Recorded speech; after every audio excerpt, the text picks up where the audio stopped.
All right, welcome everybody. I am super delighted today to be here with Eva van Reijmersdal, who's here on behalf of herself and her co-authors, Tatiana Domingues Aguiar and Guda van Noort. And they're here, or she's here talking about her article that came out in December 2024 of JAR, titled How is Influencer Follower Size Related to Brand Responses? Explaining Influencer Follower Size Success through Cognitive, Affective, and Behavioral Responses. So thank you so much for being here today, Eva. I really appreciate you taking the time to be on the podcast. Thank you. Thank you for having me. Great to be here and to talk about our article. Yeah, I think it's a really important article because it's a very topical one. It gets really into the heart of something that's been very, brought up a lot in marketing and advertising, which is looking at how different follower levels basically affects consumer response. And so to start off, I'd be curious to have you tell us a little bit more about your article and what you find in it. Yeah. So in this article, we focus on, like you said, on the size of the followers, the number of followers of influencers, and in particularly we focus on YouTube. So we asked people for their favorite YouTuber. And then we wanted to know whether it matters how big their audience is of the influencers for their persuasiveness. And there had been studies before who looked at follower size and what that does for brand outcomes or brand responses. But those results were mixed. So some found that bigger influencers were more effective, where others found that the smaller influencers had more effect. And therefore, we thought it would be interesting to also focus on some underlying mechanisms. And we thought there might be some competing mechanisms that could explain the mixed findings. So first of all, we focused on wishful identification. So we checked whether, we hypothesized that the bigger influencers would be, if an influencer is bigger, that people would show more wishful identification. If people have more followers, they're more like celebrities. Usually, they almost live a life of a celebrity. They become stars of their own.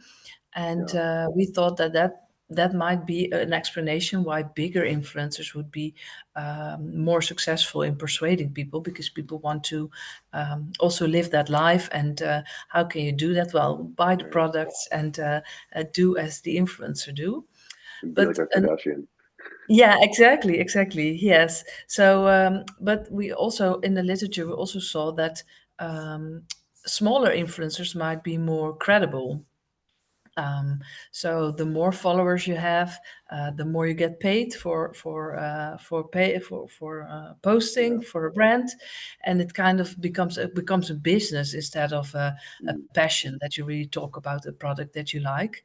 And like you said, the Kardashians or football players like Messi or Ronaldo, they get paid millions of dollars for each post. So yeah, how could that be credible? It's probably just because they get that big, not the big amounts of money, and also it's so that these are the biggest, the celebrity influencers.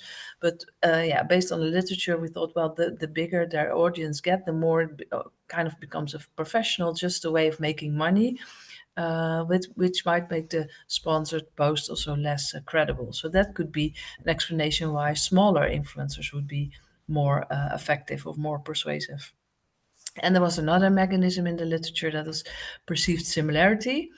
And there you would also, we hypothesize that smaller influencers are more persuasive, because these people are more like you or me. They could be the boy or girl next door. Yeah, more relatable. They maybe it's not even their full-time job to be an influencer, but they really talk about their passion or their expertise. And also perceived similarity might be an explanation why the smaller influencers are more successful. And so we made a distinction between micro, macro, and meso influencers. And the smallest group is with less than 100,000 followers. The macro influencers is between 1,000 and a million, and then the celebrity influencers with over a million followers. And we looked at, like the title already said, several outcomes. So we asked people whether they knew brands because they saw them in the videos of their favorite influencers. So that's a brand awareness. So does it create awareness for brands if these influencers talk about it? We also looked at brand attitudes. So do people have more positive attitudes towards the brands that they see in these videos? And we also asked them whether they had ever bought products that these influencers promoted. And so we did not do an experiment, but we did a survey. So yeah, we asked real followers of these YouTubers. We did not manipulate the number of followers, but it's just the YouTubers that they mentioned, and then checked whether there are differences between the smaller and the bigger ones on what people self-report to do in response to these videos. And that's a long story to get to the results, to No, the it's a really findings. neat article. There's a lot going on. Yeah. Yeah. So, yeah, what we found was that the smaller influencers, the micro influencers with less than 100,000 followers, were more persuasive. And we also identified two mechanisms that cause these effects. So, first of all, credibility. So people thought the smaller influencers were more credible than the bigger influencers. And that led to higher brand awareness. So people reported to know more brands from these smaller influencers. And that was, yeah, because they thought they were more credible, so they're probably paying more attention. Tuning And in. Yeah. yeah, exactly. Yeah, and we also found that these smaller influencers score higher on the perceived similarity. Hmm. So people think they are like me. They could be my friends. They could be, yeah. I share something with them, and that made the smaller influencers also more effective for changing brand attitudes and also for affecting purchase intentions. So overall, we see that. This article shows that the smaller influencers are more persuasive, and that's due to their enhanced credibility and also their higher scores on perceived similarity. Oh, And okay. also maybe, yeah, also maybe good to mention. So we had a sample with a broad age range. So we thought, well, everyone, well, not everyone who's active on YouTube, but the biggest groups that are active on YouTube and that are also interesting for advertisers. So we started with 11, also so 11 to 40. Of course, you could say also younger kids are on YouTube, but to have comparable answers and to have similar measurements, we took 11 as the lowest. Otherwise, we should have adjusted the Right. Yeah. questionnaires, and also an online questionnaire would then be difficult. So Yeah. we started from 11 to 40. And also, I think an interesting finding is that the effects that we found were not different for the age group. So age was not a Interesting. model. Yeah. Yeah. So we expected that maybe younger kids or teenagers would be more susceptible to the wishful identification effects, that they really see Yeah. these influencers as the stars that they want to be like, and maybe they will want to have all the stuff. But interestingly, these effects were the same also for the people in their 20s or 30s. So that It's was, really interesting. Yeah. yeah, that was also a surprising finding. So Yeah. yeah, people often ask, yeah, are youth, are young people particularly vulnerable for these influencers? But based on this specific study and this effect of the micro macro Yeah. on the size, the Yeah. celebrity influencer size, and you would not say that that differs. That doesn't matter. Yeah. We're all susceptible then. Yeah. Yeah. Yeah. Yeah. That's super. I love the fact that it's such a wide sample as well too, because I know people often Yeah. talk about younger people, being Yeah. affected by influencers. So it's great that you Yeah. were able to take a look at that. Yeah. Did the Yeah. effects come through for the wishful identification as well too, or? No, no, there were no effects of wishful Okay. identification, and I think that had two reasons. First of all, the wishful identification was rather low in our sample. I don't know if Okay. you Yeah. know, why that was. Maybe, yeah, people don't identify that. Yeah, no, I don't know. I don't know why. It would be Yeah. speculation, It's still but interesting though. Yeah. yeah, and also an interesting thing is that it didn't differ for the different sizes. Huh. So people Okay. equally identified that that was at a low level, but there Yeah. were no differences between the sizes. So what we expected that you would have higher visual identification with the bigger influencers wasn't true. Yeah, so that might also be due because there was little variance and it was already a low score. But that's Right. also an Yeah. interesting finding in itself, of course, that Yeah. there was no difference in our sample for the Yeah. influencer size. I wonder if it's particular to certain certain categories. Maybe there's only certain categories where that really is strong, and other categories it's not as strong. I don't know. Yeah. Yeah, yeah, yeah. You mean like content wise Yeah, or as if just like maybe it's yeah, more of a fashion or travel or yeah, something, but maybe less so in yeah. beauty or something. I don't know. Yeah. But yeah, Yeah, yeah, yeah, yeah, yeah, yeah. Yeah, that might indeed be the case. So because we asked people for their favorite YouTuber, it could be any genre, right. and the biggest genre was yeah, what we would call vloggers, just people filming their daily lives. Right. Um, and but there were also beauty influencers and sports influencers, fit Yeah. influencers. Well, everything was all were mentioned. But indeed, that could be a next step to also then zoom in on into the different types of influences, whether it Right. Yeah. matters for the wishful identification. Yeah, Yeah. That's interesting. Yeah. There's influencers in every category now. It's crazy. yeah, Yeah. yeah, exactly. Yeah, yeah.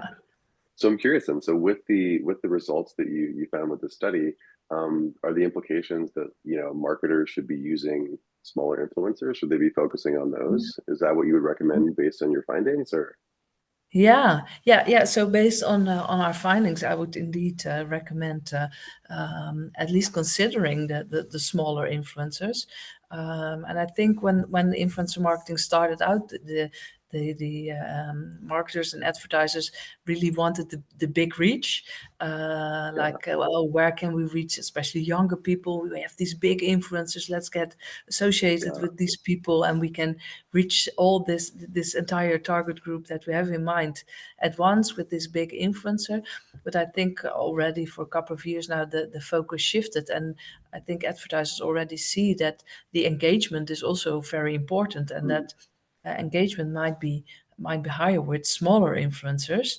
And now we this also show that it's that they are more persuasive because of this perceptions of the audience. So, yeah, based on our findings, I would indeed recommend to, um, if you have to choose, to focus on smaller influencers. Yeah, oh, that's interesting. Yeah, so not yeah. good news for big influencers then, but No, no, yeah, but yeah, but also maybe for other goals, then big influencers might still be relevant. But yeah, I would say combine a couple of small influencers if you want to go for that reach, because they lead to more persuasion and more right, effectiveness than just this big influencer. Yeah, yeah, that's cool. Yeah. yeah, So I'm curious as well too, like what sparked you to get into this particular article and to research yeah. this? Yeah. Yeah, yeah. So this data collection was part of a bigger project. So Okay. at the University of Amsterdam, we have a foundation, the Foundation for Research on Commercial Communication, and that's a foundation that is funded by benefactors from practice. So it's Mhm. advertisers, it's agencies, it's also educational institutions, and their board of advisors. And the benefactors come up with a research agenda for the foundation, Okay. and Yeah. they wanted to do something with influencer marketing because that's yeah it's very hot topic still Yeah. among all the benefactors, the advertisers, but also the agencies, and that they wanted to know more about influencer marketing in general. And Mhm. then what we did, we there were several projects research grant that we got from the foundation, and we started with doing interviews with brands and agencies and also influencers themselves. Yeah. To see why they use influencer marketing, what the influencers themselves think is their biggest asset, why they are relevant for advertisers or for marketers. But also we ask the advertisers, so why do you use influencers? And that was a first step. And so that was the perspective of the professionals themselves, and we also wanted to have the perspective of the audience. So why do they follow influencers, but also are they susceptible to persuasion by these influencers? So the second part was this survey. And because also in interviews we heard often that there was a struggle on what influencer to choose. Should you go for the big ones? Should you pick the smaller ones? And also, of course, the influencers. We had several influencers, bigger ones and smaller ones, and the bigger ones said, "Yeah, they should come to us because we can offer them everything." But the smaller ones said, "Yeah, but we are really the voice of our.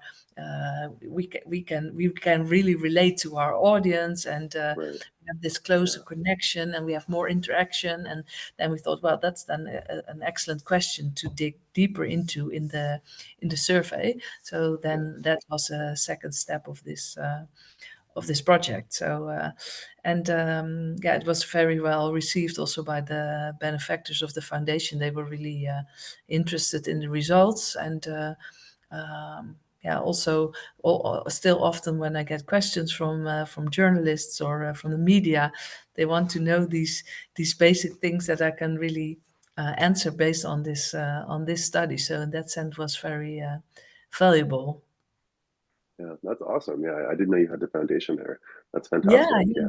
Yeah. Yeah, Yeah. yeah. That's really No, so that brings in money from practice to do scientific research. So yeah, that's there's a perfect. big there's just this big pot of money that then can be and based on the topics that are relevant for practice, they invite scientists to do the research and then also to write a book or present to the professionals to really bridge the gap between science and for academia and practice, and to have really scientific, rigorous, empirical research.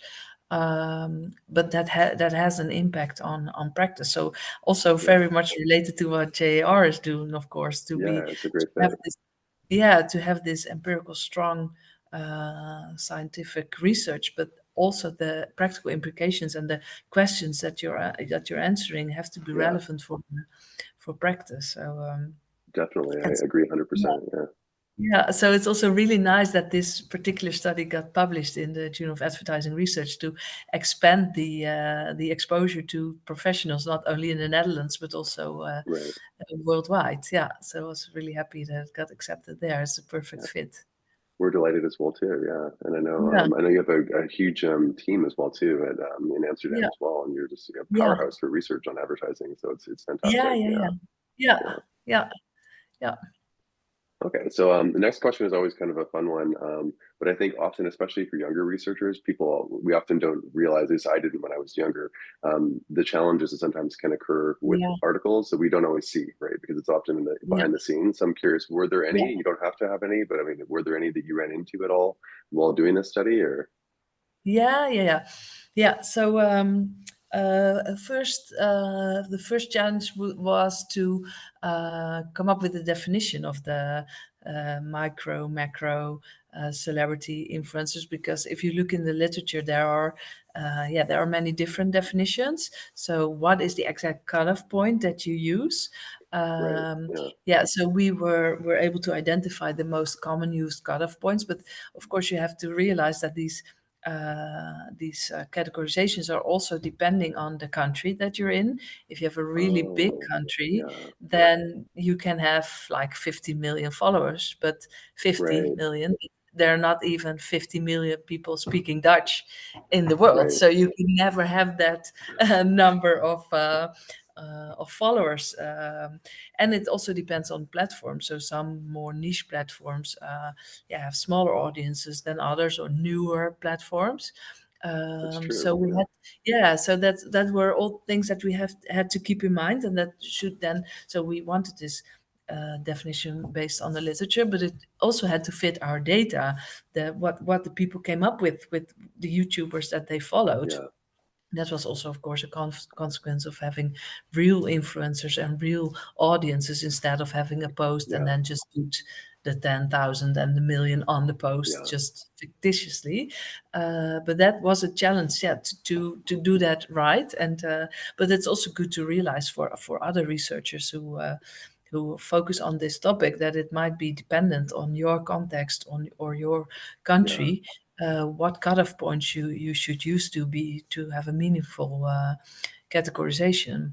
So that was one challenge, and of course also yeah, and it's kind of a common thing, but the challenges of doing a survey and the conclusions that you can draw based on a survey. So we have to keep in mind that it's we cannot talk about causality, so it's all associations Yeah. between different things, and it's also self-report of what people yeah, what people think they do in response to Hmm. watching this YouTuber video. So but on the other hand, like I said, there were already some experiments where they artificially create these posts, but then you also don't have this wishful identification or Yeah. these feelings of A longer similarities. term connection. Yeah. Yeah, exactly. And Yeah. we really wanted to tap into that and also to, yeah, to ask people like, yeah, so this is your favorite YouTuber. What do you do when you see these posts? And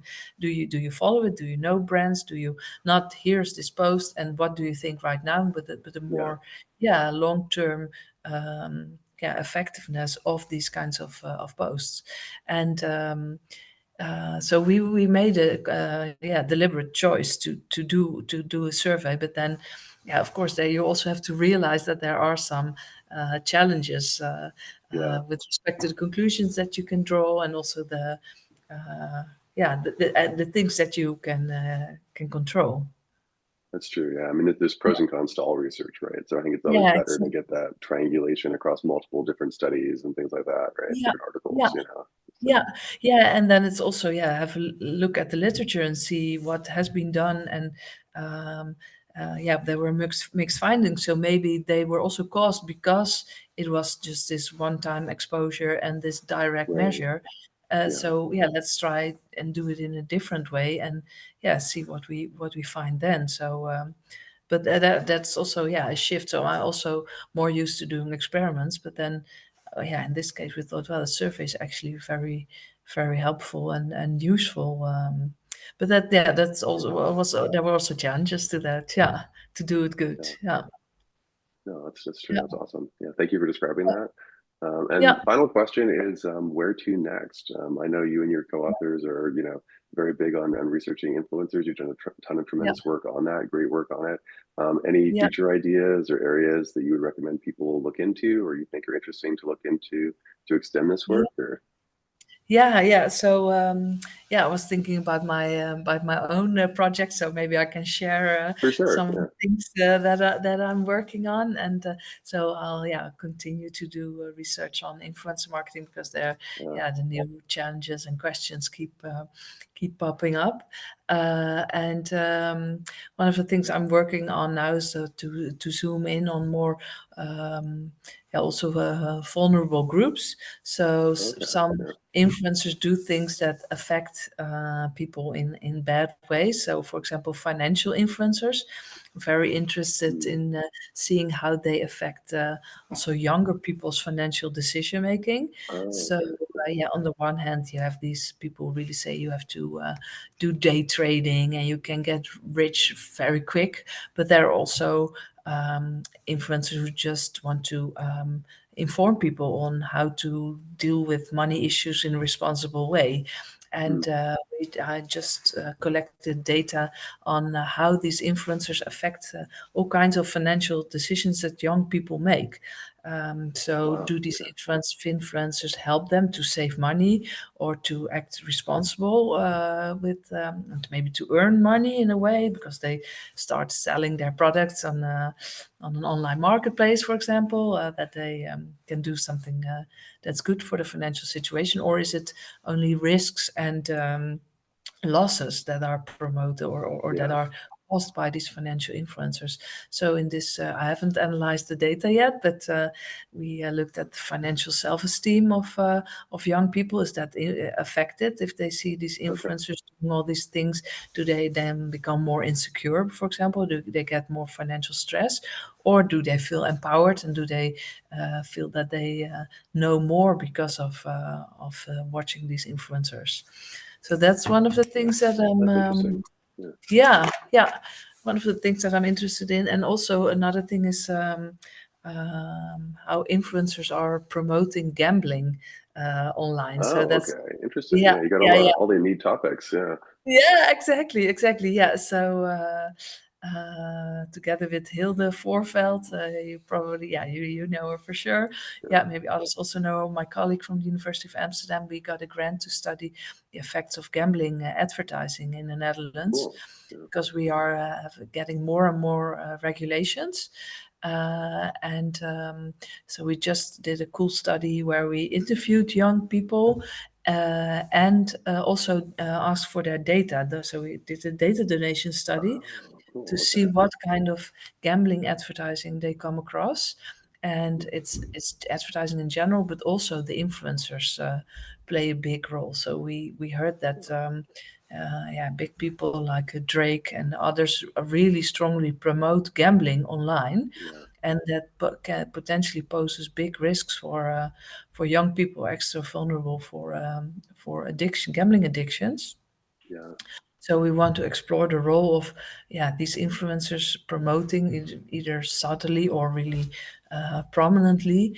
Yeah, what are they saying about gambling? That you can get rich very quick, or that it's easy, and that it's fun. It's also often portrayed as fun. Also, watch Right. them gamble live, and yeah, what does that do for young adults and their gambling behavior? So that's also an area of research that I want to explore, that we're working on Interesting. currently. Yeah. Two Yeah, very important issues, serious yeah, implications for yeah, influencers. Yeah. yeah, yeah, exactly. Yeah, yeah, Yeah. yeah, And definitely more than just beauty or travel, right? For sure. So, yeah, yeah, yeah, yeah. It's really important. Also, yeah, I get a lot of questions from regulators and authorities on how to deal with this, and that it's becoming an increasing problem that they don't know how to regulate it, or whether the consequences are as severe as some wonder. Maybe it's also, yeah, it can be, like I said, with the financial influence, can also have positive effect on educating and informing people about financial yeah. decisions. Yeah, No, very interesting. Awesome. yeah, Well, thank you so much for being on. I really appreciate it. It's been an absolute pleasure talking to you. yeah. Same to you. Same. Yeah, Yeah, and for anyone who's more interested in the in taking a look at Eva's article, again, it's how is influencer follower size related to brand responses, and it's in the December JAR issue from 2024. So yeah, thank you so much, and we look forward to seeing more great research coming from you. yeah. Thank you for giving me the opportunity to talk about the research. Of It was really course, yeah. nice. Yeah.